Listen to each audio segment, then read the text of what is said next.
When you need to build up your team to handle the growing chaos at work, use Indeed Sponsored Jobs. It gives your job post the boost it needs to be seen and helps reach people with the right skills, certifications, and more. Spend less time searching and more time actually interviewing candidates who check all your boxes. Listeners of this show will get a $75 sponsored job credit at Indeed.com/podcast. That's Indeed.com/podcast. Terms and conditions apply.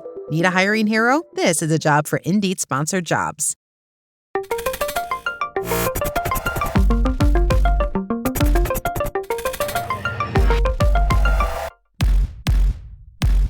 Welcome back to the Monopoly Report, where we cover the big issues impacting the digital ad space. I'm Alan Chapell. I'm outside counsel and have worked as fractional privacy officer to hundreds of digital media and tech companies over the years.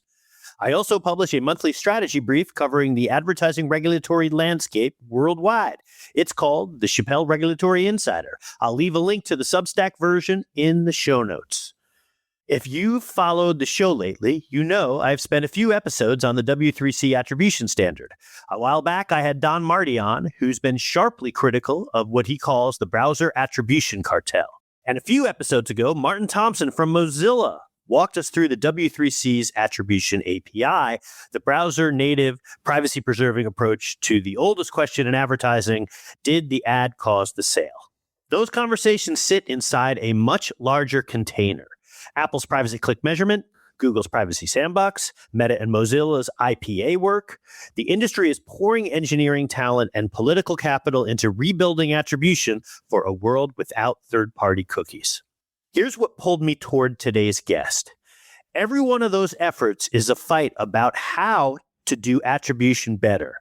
My guest thinks the whole fight is aimed at the wrong target.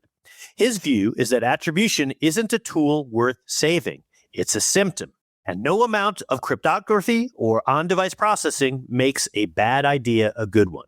Marc Guldimann is the founder and CEO of Adelaide, a leader in the field of attention metrics and media quality. Adelaide's metric is called AU. It's now live on Amazon's DSP and integrated into Google's DV360, The Trade Desk, and others. Brands like Nestle and Jaguar Land Rover are testing it. Before Adelaide, Marc founded Parsec, the first marketplace to sell media based on time spent. And before that, a number of other really interesting companies that we'll get into. Marc's larger argument is why I wanted him on right after the Thompson episode. Marc thinks that the industry reaches for attribution because it has no shared measure of media quality. And he's got a great analogy for it. Picture a gas station that doesn't sell by the gallon or list an octane rating. You'd have no idea what you were buying. So you'd build an attribution system for your car just to figure out how far a bucket of gasoline will actually take you. Generally speaking, that's what we do in media. We spend the money first, then reach for attribution to figure out what we got. In every other market, you trade on quality and quantity, and only then negotiate price. There was a Texaco ad campaign in the 1960s. It went something like this: trust your car to the man who wears the star. Marc wants to provide the star so buyers have confidence in their media spend before the money moves. And that's why he doesn't describe Adelaide as a measurement vendor. He describes it as a rating agency for media quality. Moody's, Standard & Poor's, Carfax for ad inventory. A ratings agency doesn't just observe a market, it shapes prices inside it. A low score can reduce what a publisher earns. So the questions I care about follow directly. Who owns the score? What recourse does a publisher have if they think the score is wrong? And does a single cross-channel quality number quietly favor the platforms that already own the highest attention formats? We also get into Adelaide's critics, the Brian Sharp critique. What happens if browsers decide attention scripts are just another tracker? And a sharp challenge from Adam Heimlich about whether the biggest advertisers walk away from any pooled metric entirely. So, let's get to it. Hey, Marc, thanks for coming on the pod. How are you? I'm doing great. Thanks for having me, Alan. Where's my audience finding you today?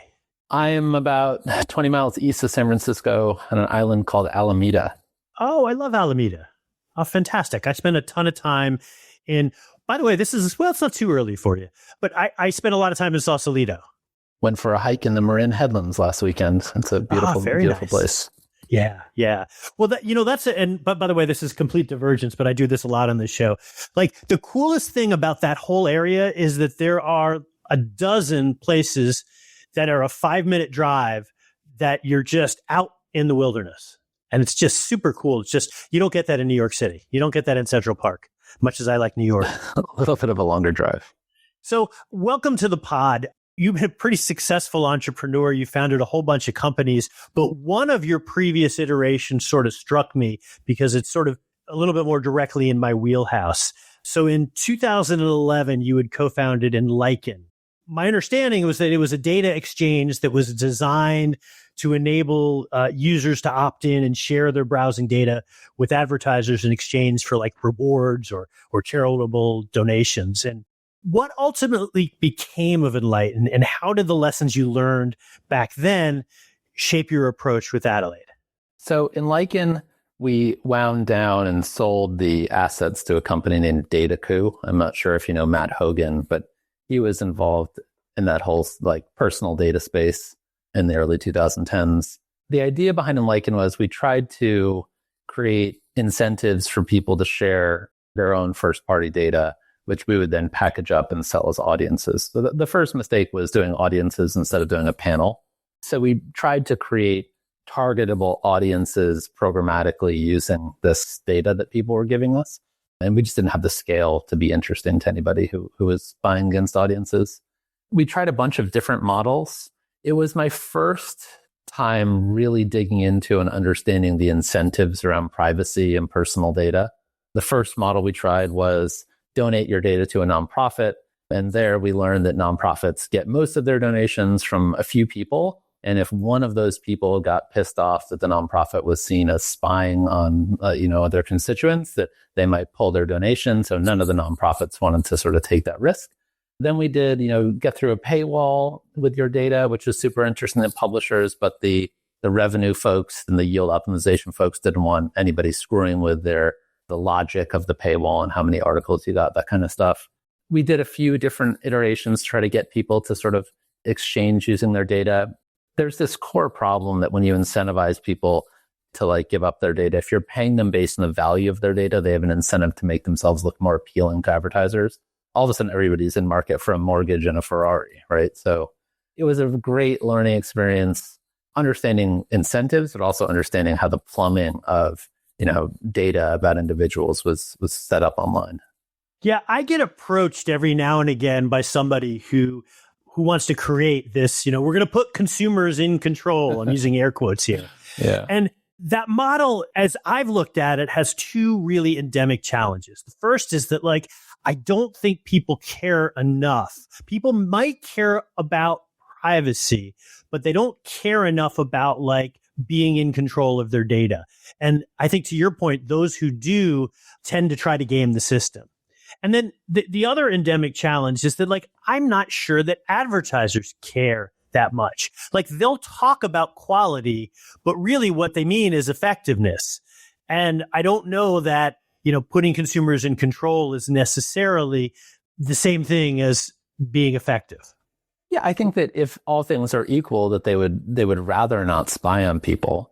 But because of the way that the internet is constructed, in order to advertise effectively, you do need some sort of personal data in a lot of situations for attribution. We can get into this a little later, but the solution, I don't think, is, to the privacy problem isn't regulation or, any of the stuff that's happening in California. I think that it's you remove the incentive to do it, right? And companies start to dig into attribution and start to dig into personal data when they don't understand the quality of the media that's being traded. It's a natural response to anybody in a market. When you don't understand the quality of the thing you're buying, you start to look at what does it get you. And so I think the solution is just solving for a lack of currency in digital advertising. Okay. And that's actually exactly what I want to talk to you about today. So, you've argued for years that viewability and VCR became metrics that were very easy to game, and it produced ad cluttered pages and worse user experiences. And so I get that. But viewability was also pitched as sort of the fix for the metric that preceded it. And is there something about your ratings that makes it particularly resistant to being gamed? Yeah, I mean, currency's standards bodies, and I have a lot of respect for what the IAB does and the MRC, but currencies should not be defined by standards bodies. Currencies should be picked by the buy side of the market and accepted by the sell side of the market. And so when a single company owns a currency, they can make updates to the algorithm which generates the currency in order to combat gaming. And so the standard for viewability, whichever one, if it's 50% for 1 second or 2 seconds or 100% for 1 second, whatever it is, like that metric was gamed before the publishers left the room. They were like, oh, we know exactly what we're going to change on our sites so that we can look good through the lens of this new metric that we've just negotiated on. So I think viewability, I think, was supposed to be a hygienic metric, and people started using it as a quality metric because there was sort of this vacuum of shared understanding of quality as the reach that was available digitally massively fragmented. In old channels, there was only like 3 or 4 different placements that you could use to reach somebody. And now there's dozens of different placements on a single web page. Right. And it struck me that viewability was really there because there were just so many below the fold ads that were being claimed credit for. And then that created, eventually advertisers said enough. Yeah, there was that Comscore study, I think in 2015, that was like half your ads aren't even entering the viewport. And then people thought they could get 50% of their money back. So your model holds audience and creative constant to isolate media quality. Yet, some of the louder, critics, and I'm citing Byron Sharp and his colleagues, they're contending that much of the effective advertising works precisely through low attention. So help me reconcile those two positions. Or, tell me that you think the Sharp camp is wrong. Well, first of all, our company is named after where Byron Sharp is from. So when he came out and he was like, attention is dumb, that was sort of a kick in the teeth. He is right, but there is nuance. His opinion on this is around the duration of attention. And what he said is, it doesn't make sense to pay more for more attention. And we agree with that because the duration of attention, or how long somebody pays attention to an individual impression, is largely driven by the demography of the person. So old people pay more attention than young people. Drunk people take 33% longer to read than sober people, and they remember half as much. And the quality of the creative, right? Like the more interesting and engaging a creative is, the longer people are going to pay attention to it. But that also goes a little bit pear-shaped because the less branding an ad has, the longer people pay attention to it. And the more salacious an ad is, the more people pay attention to it. Remember the Carl's Jr.'s ads, like that didn't really work? So you don't want the most attentive audience. You don't want the most attentive creative. And so that's why Byron said, like, it doesn't make sense to pay more for media that generates longer durations of attention. We totally agree that there are a bunch of vendors in the market who are selling attention metrics that are duration-based. And those vendors all run into the problem of, like, when you do a backward look on all of your campaigns, the placements that generated the most attention will be the ones that generated the most outcome. But it's like Goodhart's law, right? You start optimizing towards that metric, and all of a sudden a bunch of unintended consequences happen, like you end up targeting older people and creating weird incentives around creative.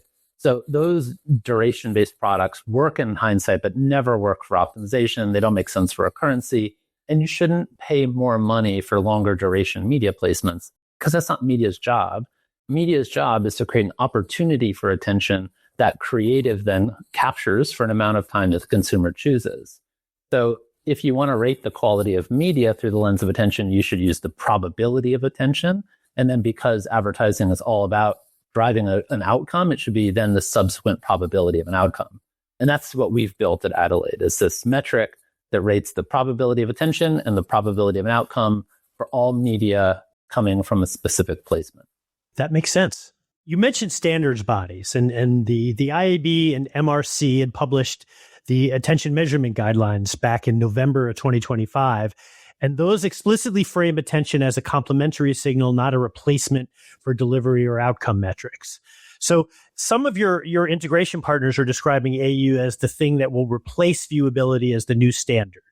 So which is it? Is it just complementary, or is it something that's going to be replacing with viewability and others?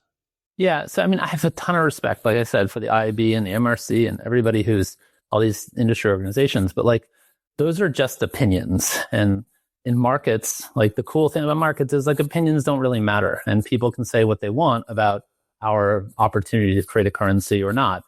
I don't really care if people say that attention or AU is not a currency, because the reality is like currencies are critical for markets to properly function. And most of the weird stuff that we do in advertising can be traced back to a lack of a shared understanding of quality and a lack of a good currency. And so that's what we're building, right? We are building a shared understanding of quality that can correct a lot of the broken incentives in the advertising market. Now, maybe the forces that be, like you mentioned earlier, like the biggest companies who are like, part of these industry organizations don't have an incentive to sort of correct the bad incentives in the market. I don't really have a big opinion on why the IAB and the MRC think this about attention, but the reality is like more and more people are moving from viewability to using AU. Brands are using it to hold their agencies accountable. Agencies are using it to hold publishers and the rest of the ecosystem, the programmatic partners accountable. So it's starting to happen, and it's a really, really good thing for the market because it allows us to move beyond cost plus and, stop worrying about supply path optimization and stop relying so much on attribution to understand what is the quality of the media that's being traded, and start to just like do what other markets do, which is like you have a metric and that represents the quality. You have a metric that represents the quantity, and then you negotiate on price. Like we are in a very odd market, and the market where someone spends $10 million and then says, oh, I wonder what I got. Let me look at the measurement. Like that's not how the rest of the world operates. We trade on quality and quantity. It strikes me that what you're saying is going to become a bigger and bigger deal. I mean, we spend a ton of time on this podcast distinguishing big tech from little tech and publishers. And I'm just curious, is in that light, are there distinctions to be drawn in the way your attention methodology evaluates a display banner on a news site compared to the more immersive vertical video and infinite scroll feeds? So we create an algorithm for every channel, and that algorithm uses different inputs per channel. So we rate the quality of feed-based environments separately from CTV and separately from display or even audio environments. The AU is available in like 95% of an advertiser's spend, everything but print, and there's some pockets of like in-app that we don't measure. So I guess your question was like, do we rate the big publishers differently than the small publishers? In some cases, yes. I would say it differs more on a per channel basis. And I'm happy to sort of dig into how we create the metric if you're interested. Yeah, I would like to better understand that, because I think somewhat of what I've read, and this is not an Adelaide issue, this is sort of an endemic in media, that the infinite scroll, for example, is just its own thing and isn't necessarily, the New York Times doesn't really have infinite scroll. We think of AU as a media quality metric, right? We are a ratings agency for media quality. And we take our inspiration from ratings agencies in other markets. And if you think like if a bank or a financial institution was going to make a new consumer credit rating, the first thing they would do is they would go out and work with researchers that would tell them what is the characteristics or what are the characteristics of people that make them more or less likely to pay back debt. Right? And it would be like, where do they live? What kind of car do they drive? Where do they went to school? How much money they make? That kind of stuff. Then they go and gather that data about everybody who's in that population, whose credit they're trying to rate. They process all those data points down to a single number, and then they train the algorithm that processes all the data points down using historical debt repayment data, just like simple reinforcement training. And then they have a metric, which is based in research and then trained with actual historical outcome data. So we do the same thing. We first work with eye tracking researchers. They tell us what are the characteristics of placements in a channel that make it more or less likely to capture attention, right? So on the web, it's coverage, clutter, position, duration, page velocity, audibility, a bunch of other ones, right? On CTV, it's time of day, genre, pod position, app name, that kind of stuff. And in digital audio, it's a whole different suite. So now that we know what are the characteristics that are important, we go and gather them about every single placement in a channel. We're just really concerned with like just the media and not the creative and not the audience. So we gather all those characteristics about the placements in the channel. Then we build an algorithm which processes all those data points into a single number. Then we go get historical outcome data that's attached to impressions that have originated from those placements. And we do simple machine learning, right? Simple training to adjust those weights so that the AU score for an individual placement on a channel is informed by eye tracking research, right? We're one of the most prolific licensors of eye tracking data in media. and informed by, and trained by actual outcomes. So that's how we make the AU metric. Okay, that makes sense. Now, your methodology calibrates proxy signals against panel data. And companies with some of the larger first-party data sets have the most controlled environments, can calibrate more richly. And I'm curious, does attention measurement inherently reward that scale? Accuracy doesn't necessarily predict quality, right? Like, just because a certain channel has more data about the subsequent behaviors doesn't necessarily mean their placements are higher quality.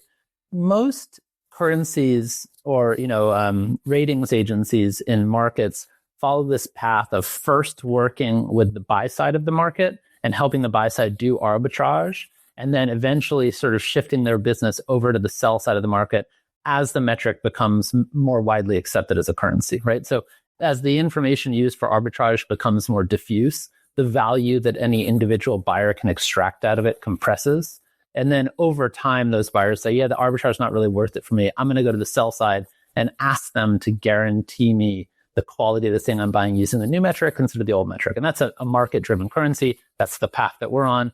And when that shift happens, it makes more sense to work with the sell side of the market. This is exactly what Fitch and Moody's and Standard & Poor's did in the 1930s. This is what Carfax did. As remember when you bought your first used car, you had to buy the Carfax on your own, and now it's associated with it. I don't know if you're in New York, so I don't know if you're buying many used cars these days. But now, if you go buy a used car, it's expected that Carfax report is attached to the used car. So this is a path that most currencies or measurement or ratings agencies take, and that's what we're doing. So we're starting to work more closely with publishers. That gives us a lot richer data about the placements and about the outcomes that are driven and the engagement that's on their site. Even just better placement IDs and more precise addressability of the individual placements that are on a publisher's site, like a Dewey Decimal System for placements. And so that shift from the buy side to the sell side enables us with more data and an ability to address placements more precisely. So we keep a car out in Sausalito, and I use Carfax, but more importantly, I have a buddy in Tiburon who's got a lot more acumen in such things, and I just bring him. We look and find something on Craigslist. And so what people need is not Carfax, but you need my friend Eric. And Eric, if everybody had a friend Eric, boy, the world would be a better place. Yeah, there's still, when you have good currency, there's still room for an agent, right? We're still going to need media agencies. And this sort of gets to my next question, because it sounds like you guys have sort of moved into that phase where you're ramping up some of your publisher outreach. And I'm curious if what's the backstory there? Yeah, so this is we launched about 2.5 years ago this concept called AU Everywhere. I did a pitch call with an investor. They ended up not investing, but giving me some of my best advice ever. And they said, the company that's going to win in this category is the one who has the best partnerships.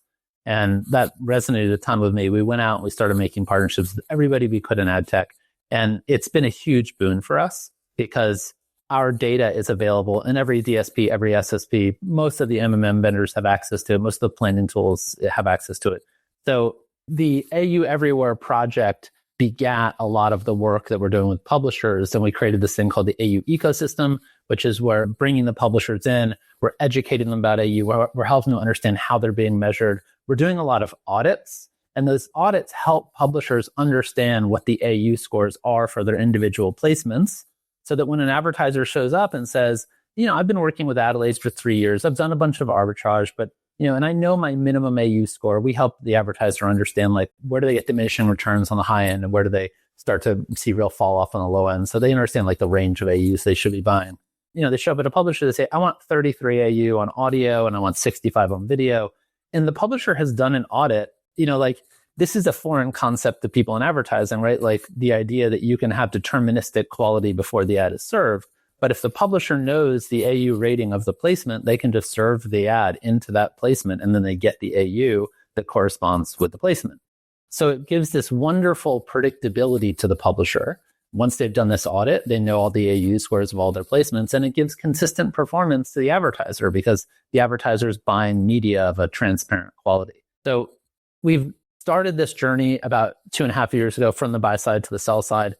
The vast majority of our business still comes from the buy side. It still comes from helping advertisers measure their campaigns and understand where they're getting higher value media and lower value media, and how should they do optimization. But we're starting to see a ton of interest from media sellers who are looking for better ways to communicate what is the quality of the product they're bringing to market.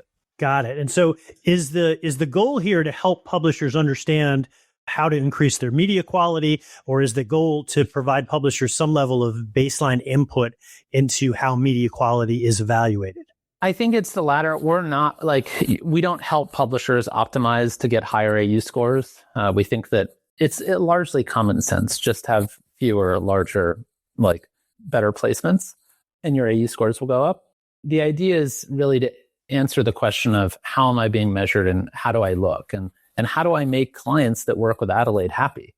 In the long run, I really just want the brands that show up saying, I'm going to measure you with AU to get the best media. So as the industry continues to build out agentic capabilities, one of the directions that I can see is the idea of compiling ratings or scores for various players along the ad tech chain. So there'd be a score for, say, privacy, which really nobody's going to care about, and one for media quality, which I think more people will care about. One of the inherent challenges of such an approach is that it places a lot of power in the hands of those creating the ratings, and it potentially opens up all kinds of questions around transparency of rating methodologies. So Adelaide is one of those rating companies. So I would just be curious to understand how you're thinking about those types of challenges. Yeah. So first of all, it's a great premise because agents need a quality signal. And, where media buyers used to have taste, the agents just don't have that, inherent taste, and they need a quality signal. So we are starting to see a pretty significant uptick in the use of our data in agentic ecosystem. With regards to the responsibility that a currency provider or the maker of any metric has, you're, again, 100% correct. There's a lot of responsibility that comes from the trust that brands have given us. As we begin to be used as a currency, there's even more responsibility because, the market begins to rely on us for transparency of quality. In advertising, though, there's this, I think that people are fixated on the wrong kinds of transparency, like cost transparency, for example, and paying agencies on cost plus is just a horrible business model. It's actually illegal for most people that work for the US government to sign cost plus contracts. And it amounts to just Marxism more than capitalism, like telling somebody else how much money they can make. The business of a currency is one of the few businesses in a marketplace that has the best interest in the market for all stakeholders in mind. Every other stakeholder in a market is looking to optimize to their own business, but a currency really wants the market to be as liquid as possible, to grow as much as possible, to be as fair as possible. So I think that there is a fair amount of benevolence that's required if you're a currency. And that's why you can't have a media business. That's why you can't run optimization on campaigns. It's why you can't be part of a DSP. And currency providers need to be independent. When we first launched Adelaide, we had to sell our ad network, Parsec, which was selling media on a cost per second, very quickly because we realized that, our incentives would be compromised and we'd have a conflict of interest. That certainly makes sense. And one of the challenges in the privacy world, and I'm sort of half joking that nobody cares about it, but it just doesn't have the same, it's a checkbox function still, for better or worse. So it doesn't really have the same level of depth and granularity as things like media ratings. But one of the challenges is historically that kinds of stuff just completely gets gamed. And, people will make arbitrary distinctions about it because they read something in a pitch deck, which, for better or worse, most of us in ad tech know that you got to take a haircut of whatever claims are being made in the pitch deck, and you can't really hold the company out to that. But that's a whole other endemic ad tech challenge. So I want to shift gears a little bit and talk about browsers. So browser makers have spent 5 years effectively dismantling third-party cookies, fingerprinting, cross-site signals, and you've got Safari and Firefox already. They're blocking much of the passive data collection that proxy models rely on. So have any of the browsers engaged with Adelaide directly on how AU collects its signals? And do you see a future where a browser might treat attention measurement scripts the same way it now treats trackers as something that they want to throttle by default? Or is that already happening? Yeah, so we are definitely talking to the companies that make browsers, and we're working with them so that we can have a clear understanding of how all of the placements are rendered in those browsers and like what is the shape of the web. I think that we already run into issues with our tag being blocked, and we don't really want to be a measurement business in the long run. We don't really want to run tags everywhere. The reason that we do is because people don't know where their ads run. And so we need to do a lot of work to figure out what placement did this impression originate from. But our business is rating the quality of placements. It's not measuring the quality of impressions. And so as quickly as we can, I'd like to get out of the business of tagging up every piece of advertising we can and get into a place where we're auditing publishers and then sharing the AU score with the publisher of a specific placement, and then helping advertisers hold those publishers accountable to quality using AU and use it as a currency. So I think that there's definitely a future where browsers block more tracking, and it won't really impact our business. Well, what does it take for you to get from where you are to that place? That's a great question. And it varies based on channel, right? So on linear TV, everybody knows every spot their ad ran in. It's super easy for us to rate the quality of a linear TV campaign because we just get a post log.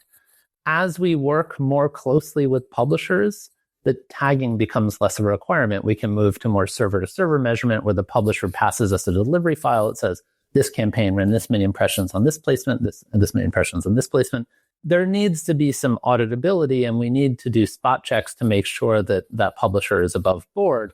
But once we move to that place, there will be much less of an emphasis placed on tagging and trying to do a lot of work to figure out what placement did this impression come from, and shift to a place where we're just publishing ratings on individual placements.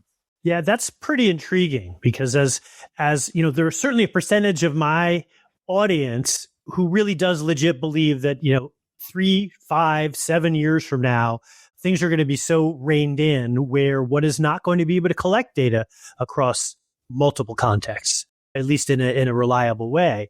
And so it sounds like you're sort of future-proofing for that. And maybe as I think about all this, we've got a quality score and maybe something that relies on some of those non-precise segments that Nate Woodman and his colleagues and Rick Bruner are thinking about to try to pull off the measurement. And sort of that might point to a future where you don't necessarily need, at least on the measurement side, to be tracking across multiple non-affiliated contexts. Yeah, I think that it's human nature to get very fixated on outcomes and trying to figure out what did something do for you if you don't understand its quality. But when you understand its quality, that's what you trade on.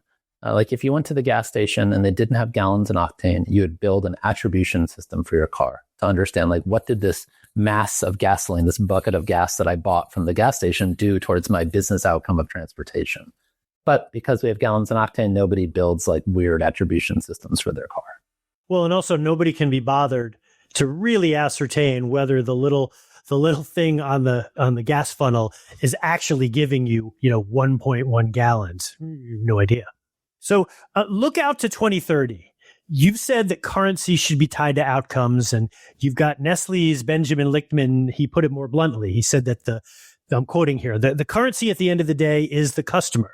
So if outcome data is the real currency, is attention ultimately a bridge technology, a stopgap for the post-cookie interim, or do you believe that AU earns a permanent seat in the measurement stack once cleaner outcome signals arrive? This sort of builds on my last question, I think. Yeah.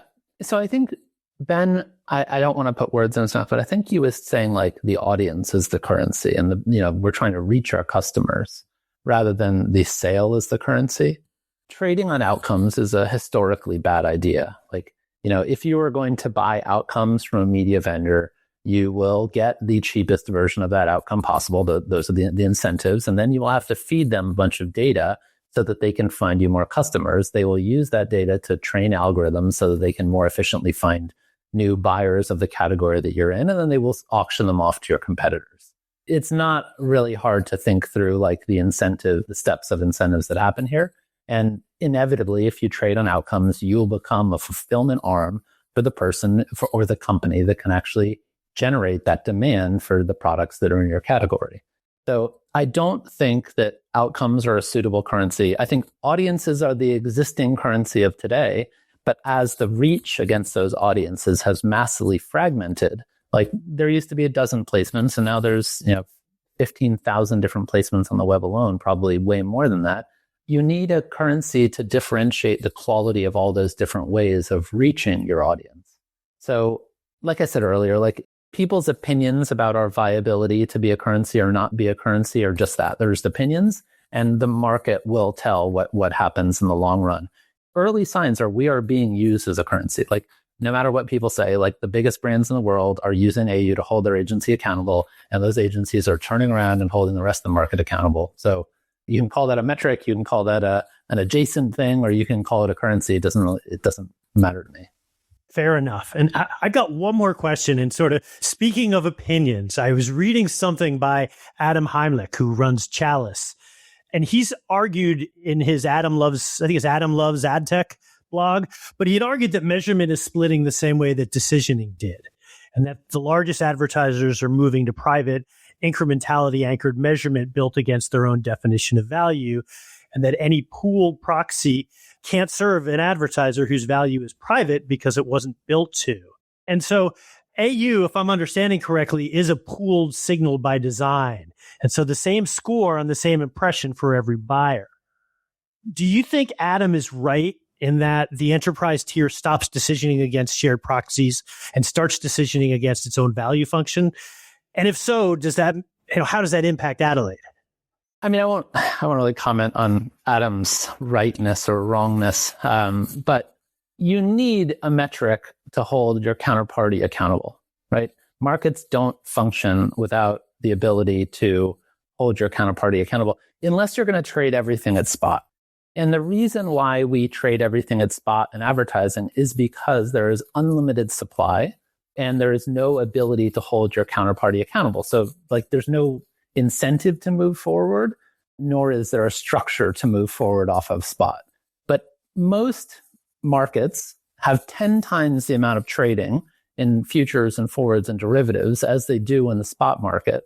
And in advertising, we don't have that because publishers can just print to infinity. And so advertisers advertisers have way more leverage when there's a glut of supply in the market. And then they just say, well, just show me every one of them and I'm going to pick and I'm going to price on each individual one. Adam might be right if that's the way the market's going to shake out. But as the market is adopting a shared understanding of quality, that will drive scarcity. One of the biggest impacts of AU is that low quality publishers won't be able to litter the web with more and more placements, and low quality CTV streamers will be held accountable when they put 15 ads in a pod, and they will get a price which is commensurate with that value, which creates incentives for fewer ads and higher quality placements. And the long term is the market moves off of spot into forwards, and you standardize the forwards into futures, and then you have derivatives. Like the financialization of media is a scary concept for a lot of people, but it is a very, very good thing for the major stakeholders in the market, being the publishers, who can now securitize their future attention flows and pull forward revenue, and the advertisers who today have no way to hedge volatility, nor do they have any way to get consistent quality. So they can't really build a business model around media, which is like the second or third biggest line item on most of their expenses. So yeah, if we continue to have this weird market where there's no shared understanding of quality and there's infinite supply and everything is traded in like in a biddable environment, maybe, but like I don't really think that that's the way the market's going to shake out. I think that currency will fix a lot of the broken incentives. We will see like the market sort of the supply get constrained and the incentives will start to change in the market. Okay, well, let's leave it there. Marc, I really appreciate you coming on. This was a fantastic discussion. Where do people find you? AdelaideMetrics.com or on LinkedIn. I think I'm just Guldi on LinkedIn, Guldi. All right, Guldi. That's a nice nickname. Was that college nickname or just it was LinkedIn? My first Twitter handle was Guldi. Mine was Woodchuck 68. I don't know how I ended up with that. Stick. So, well, that was a college nickname, but then I realized that like I'm now a grown up and I don't know that I want to have that exact conversation with everybody I interact with. And I'm not really on Twitter these days. I'm not going to share my college nickname. That's what we should do as a segment here. Share your college nickname. Great idea, Marc. Thank you so much for joining, and have a great weekend. Thanks, Alan. See ya.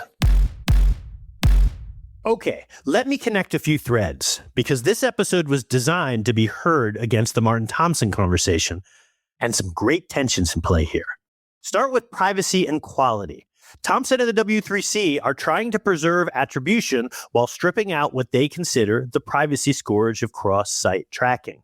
On device processing, aggregation, differential privacy noise, it's careful, serious work. And as I've said, I think they're under-considering the competition impact, even if you accept that they're right on privacy.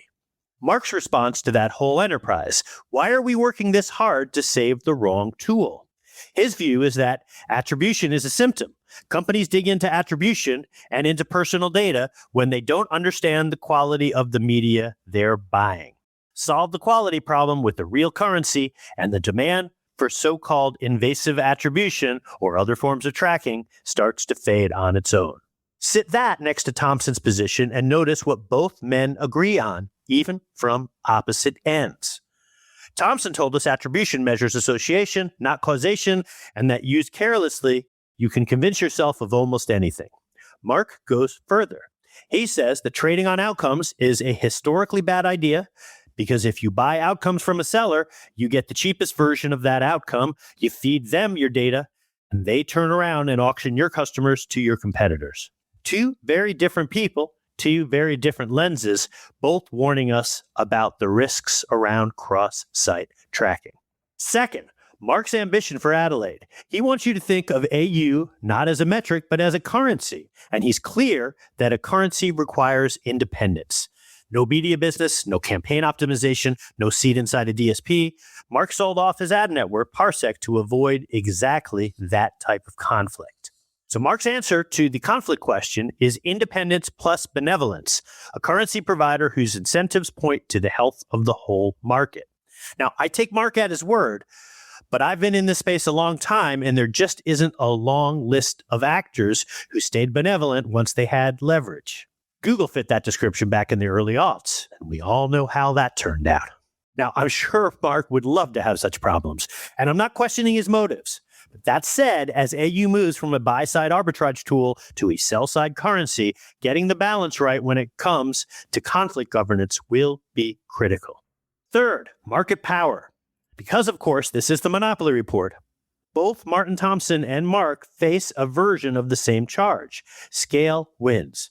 Thompson conceded that the privacy budget mechanism in the W3C spec favors large players because you need enormous scale to slice the noisy data into useful pieces. And he said competition law, not technical design, is the right tool to fix that. Well, good luck with that. Well, Marc faces the same charge from a different direction. A cross-channel quality score that normalizes formats still can't change the physics that immersive platform-owned formats generate more attention than a newspage banner. Marc's bet is that a shared quality metric constrains low-quality supply everywhere, creates scarcity, and helps good publishers on the open web. I get it in theory. Whether it plays out that way is an open question. And last, Adam Heimlich's challenge, which I don't think we resolved today. Adam argues the enterprise tier is moving to private, incrementality anchored measurement built against each advertiser's own definition of value, and that a pooled proxy can't serve a buyer whose value is private. AU is pooled by design. Marc's rebuttal was that you need a shared metric to hold a counterparty accountable, and that markets don't run on private valuations alone. Marc may be right that both coexist. Private valuation at the decisioning layer, a shared currency for negotiating quality. But if Adam is right, Adelaide's ceiling might be limited to the median advertiser. Here's my read. Overall, Thompson and the W3C are trying to fix the privacy problems with attribution. Marc is trying to make attribution unnecessary. And there's a non-trivial chance that the era of cross-context profiling is nearing its end. That's not an outcome I'm rooting for, but I think it's prudent to treat it as a real possibility. Now, if that's where we're heading, pay attention to what Marc is actually selling. It's a world where you trade on quality and quantity and then negotiate price is one of the few models that doesn't need cross-context profiling to function. That's why his pitch should matter to a privacy audience, whether or not you buy the currency framing. It's a model built for the world the browsers and regulators may be attempting to drag us towards. So I'll keep asking the questions this show always asks. Who ends up holding the pen? A browser, a standards body, or a ratings agency? And does the open web survive whichever set of standards and definitions ultimately win? Marc gave thoughtful answers. He didn't close those questions, and neither did Martin. But I appreciate both of them coming on and answering difficult questions so that I, and really we, can learn. So that's the show. If you enjoy these conversations, please share this episode with a friend. We've got a bunch of terrific guests coming up on the next few weeks. Subscribe at monopoly-report.com or on Spotify, Apple, YouTube, or wherever you listen to podcasts. And thanks for listening.